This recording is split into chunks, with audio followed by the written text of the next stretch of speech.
So I'm going to be talking about preparing to shelter in the workplace in the case of a severe snowstorm. A little bit of an overview, what is a snowstorm? So a snowstorm warning is usually issued when 25 or more centimeters of snow are expected to fall within a 24-hour period of time. This usually also includes 35 kilometers an hour of wind or more. Now, even though not normally expected in Saskatchewan, we do have pretty cold weather, so a snowstorm is something that we still have to be prepared and trained for in the workplace. Pre-planning and things that we need. So it is important to keep up with the maintenance of things like door weather stripping, as well as making sure that there are no cracks in the doors, in the windowsills, and in the walls. This will help cold air getting through if there is a snowstorm. As well, available in the office, we have portable battery heaters and heating pads in the case of a power outage or extreme cold situations. Having non-perishable food items and water available to us as well is very important in case we are sheltered for a longer period of time. Things like first aid kits and pet injury supplies are important just in case there is some sort of accident, and as well as blankets to keep us warm and warm clothing.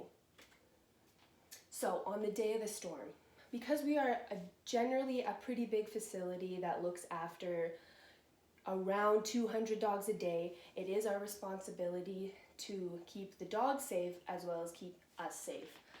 So first off, sheltering the dogs. Me being the supervisor during the days on day shifts, I would take the initiative to see the snowstorm warning, and I would give the go-ahead for us to move the dogs. Now, since we have 3 main buildings for the dogs, we would move all of the dogs from the last building, which is the coldest, to the 2 main buildings, which are warmer, which would keep them closer together and use less of that space in the back. So we typically only put 2 dogs in a kennel, but in the case of an extreme snowstorm, we would put 3 or 4 dogs in the kennel so they could help keep each other warm. The floors are heated in the back of the facility, so it would keep the dogs generally warm if they were in those 2 main buildings. And then we would obviously leave the dogs inside. We wouldn't want to put any of them outside, and we would just fill up their waters and make sure that they have enough water to last through the storm. Now, sheltering employees. So obviously we would not want to leave the facility. Driving conditions would not be very good. The roads would be icy, snow would be blowing everywhere. So we would stay inside as well as keeping the dogs inside. We would gather up all of our warm clothing, and then we would, as long as the power's on, we would maintain regular supervision over the dogs. Just keeping them inside, casually letting them outside into the open area, into the hallways, but not actually going outside.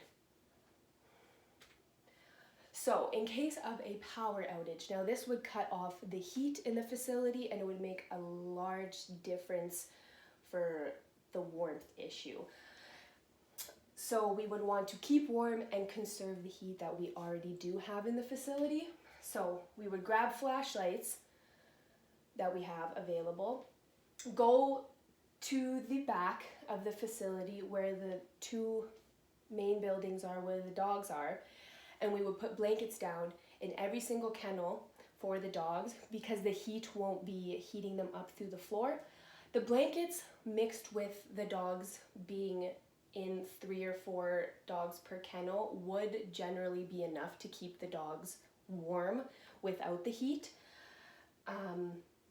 We would cover all of the doorways as well with blankets. This would help letting in the cold air through the doors. And then we would grab all of our warm clothing. We would grab our heaters from the office. We would grab our non-perishable food and all of our water, and we would all, as staff, head to the boiler room. The boiler room is the warmest building in the facility. It is fairly small, but it can fit about 10 to 15 people, and since there are only 12 of us on shift at a time, it would be enough space for us to all kind of hang out and keep warm until the snowstorm is over.